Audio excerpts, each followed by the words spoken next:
Also tonight, we speak to the Croatian man who was beaten unconscious and whose friend was killed in a hate-fueled attack in Dublin. Then they started speak bloody Irish, you disrespect our country, you bloody immigrant, things like that. 3 weeks ago, 2 young Croatian men were getting ready for Easter. They went about their business in West Dublin, but they were accosted by young men who started to challenge them about being foreigners. They insulted them and followed them, and then a vicious assault ensued. One of the men, Josip Strok, was killed and the other, David Druzinec, was seriously injured. David has returned to Croatia, disillusioned with the country he came to make a living in. Primetime has been to Croatia to meet David and see Josip's father, to hear from them in their first Irish interviews about the horror of that night in Clondalkin. Una Smith reports.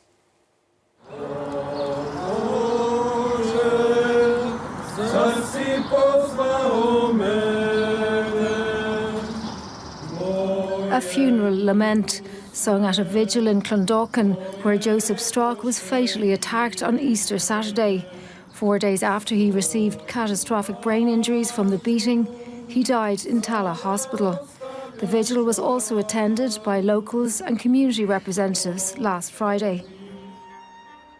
A world away in Croatia, his grieving father, Nedeljko, has immense gratitude for those who organised the vigil and helped him in Ireland, but no words for those who spread hate. U svakom slučaju, zakoni, ljudska dobrota, komunicirati s tim ljudima, objasniti da nema razloga nekog staviti prst zato što je drugačije, ne ubiti ga. Josip's remains were held for a forensic examination, but his burial is planned for this cemetery in Kropina in northern Croatia, where Josip left just 4 months ago to join his childhood friend David in Ireland.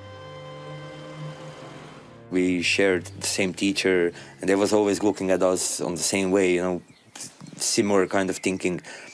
And maybe we was a little bit crazy as a kid, doing crazy stuff outside and everything, but we was basically like brothers, speaking about absolutely everything. There is no topic we couldn't spoke about. We wanted to go home for Easter here, but we was not able to find good connections, so we agreed that we'll spend some time together there. David is still recovering from the savage attack they both endured. I have 7 different fractures through the skull and nose injuries and arcades and here on the ribs. Basically, the doctor, what he told me was that they are quite surprised me speaking with them survived the thing which happened. Because of David's head injuries and the blackout he suffered, he only remembers limited details of the day. When everything started, there is a total blackout, and I can't remember. I just can't. I don't remember the attack. I know what the guards told me, what they saw on the camera footages and things like that. At 4 o'clock on Easter Saturday, David and Josip met up at Euston Station. They went for a long walk and afterwards for a few drinks. At about 8 o'clock, they took a number 13 bus from the city centre to Clondalkin and stopped off at Tesco to get some food and drink for the Easter holiday. I was speaking with Joseph what we will buy, what we will do tomorrow, and then they started speak bloody Irish, you disrespect our country, you bloody immigrant, things like that. That you need to speak English, that which language is speaking and commenting like that. From outside Tesco's, they got another 13 bus towards David's apartment. Gardaí believe that it's from this time that they were followed.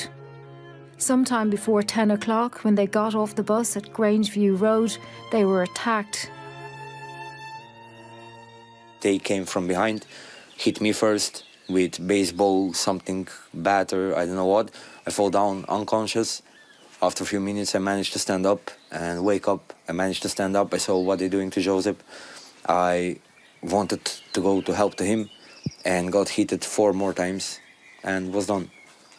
And the last I remember from that moment was seeing the ambulance lights coming. And that's it, that's blackout. The next day brought further trauma. He woke up in terrible pain in hospital with 2 Gardaí at his side. I was with the guards basically all day. They was driving me around through the bus stations that I will maybe remember something. Then eventually, when the time came that they can bring me home, then this landlord where I was, he called the detective and told that he changed the locks on the house and that my things are outside from the house because he was afraid from what happened. He was then left on his own in the city centre. I was then without my things, in the shape I was, in the conditions I was, walking around, searching for the hostel. First of all, if you come full cover with blood, all damaged, with the things and something, if you will come to hotel or hostel or anywhere, who will accept you? They will look at you like, where did you fall from? A friend put him up for a few days until Josip's dad arrived and found a place for them both. David believes Gardaí were initially reluctant to see the assault as motivated by anti-foreigner hatred. The thing which I don't like, okay, I understand they need to take everything, consider everything, why happened anything. But, you know, the fact that they took our phones and things, first they wanted to connect this attack with the drugs, with some, I don't know, somebody borrowed some money or something like that. First they wanted to connect with this, you know, just to avoid why this happened. You know, and that's why they was checking messages through my phone, through Joseph's phone and everything. As hard-working men paying their taxes, David felt insulted about how they were regarded. Me or Joseph never took any kind of drugs in life, like not even thinking about that. That was not a problem. I didn't borrowing money from nobody, never, because I worked really hard and have a lot of work hours there, so I had my own financial status pretty good. Joseph was as well. As a policeman, Nedelko Josip's dad finds it disappointing that anti-immigrant sentiment wasn't pursued as a motive from the outset. Koliko je god istina loša, ali se uvijek kreće od istine da bi se otkrio sve ostalo. David says the hate attack on himself and Josip is just the latest of many. Change needs to happen urgently. I was a lot of times in Dublin and I always see these kind of things. I always saw these kind of things. Like how many times I saw in the streets, they, I don't know, saying to someone something, especially to some black guys or things like that. And these groups of people always attacking them. But this is happening a lot of times. Da barem nitko, ali ama baš nitko od vlasti Dublina, niti irski veleposlanik nije izrazio barem menine žaljenje ili bilo šta, samo su izradili, znači, običan irski narod. Both men have been so caught up with trying to organise the repatriation of Josip's remains and other practical matters that there's been little time to grieve. But Josip's absence will be deeply felt. We was always here for each other, so much times. And when you have this kind of friends, this is not that you find them behind every corner all the time. So it will be really hard. Now everything is still fresh and I am focused on so much things and dealing with so much things, but it will be hard to think that he's gone, like I can't ask him nothing and I can't speak with him or see him or nothing. So it will be really hard.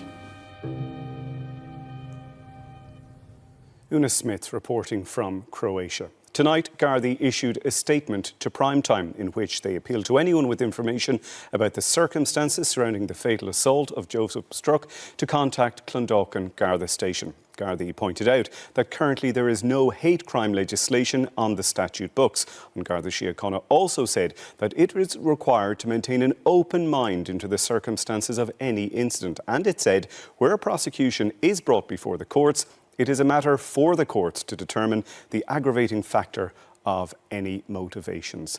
Liana Stepanicic, good evening to you. You're a member of the Croatian community here. Hearing David there and Josip's father, how does it make you feel? I'm absolutely... it was very disturbing to listen to this, to hear this. Very sad. I thought I was kind of over the shock and the sadness of it, but I'm obviously not, because this was very hard to listen to. You've been here for 8 years. Has it always been like this? No, like when I first came, it was wonderful and I felt so welcomed. Everybody was so, helpful, and everybody wanted to help me out to get settled in, and I felt really welcomed. But let's say about a year ago now, I kind of felt change starting to happen, and ever since the riots as well. I say to my family a lot, I feel like an imposter here, in a way, if that's the correct word. And you just don't feel welcome anymore. You don't feel that, warm embrace of Irish people. Like, Irish people are known for their hospitality, known for their, love of people, and they're full of chat and very helpful people. This changed my perspective completely, unfortunately, and it's sad. What's your fear about that? Because you've built a life here. You've been here for quite a while. What's your fear, given what you've seen? Oh, God. Everything. Like, just walking down the street, and just, if I say something in Croatian, will somebody, look at me like I don't belong here? Will somebody say, just go back home? This is our country. Like, because it is on a daily basis. I hear from people now that they have been met with, racist slurs or hate, or, Has it changed your behaviour? Yes, definitely, yeah. Croatia is a very safe country, I don't know if you know, but we're one of the safest in Europe, if not the world. So we have a very low crime rate. And I wouldn't have been scared going around 1 o'clock in the night, even when I was a lot younger. But now I don't feel safe going out, even after 6 p.m., 8 p.m., and that's sad. I love Ireland. Like you said, I've built a life, I've built a family here. My partner is Irish. My daughter was born here. This is her home. But I still don't believe, still after this, don't feel safe and don't feel like I belong here. So what needs to change? What would you like to see happen?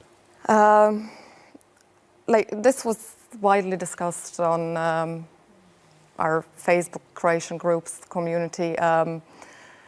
We believe Gardaí need more authority. Nobody's scared of them. Nobody respects them, and that is a huge problem because people know they can get away with murder. Okay. That is a huge problem. All right, Liana, thank you very much for coming in to speak to us tonight. Thank you for having me. Thank you for inviting me. I would just like to say my sincere condolences to Josip's dad and to David, and I hope he recovers. And from all of us too. Thank you very much. Miriam. Thank you.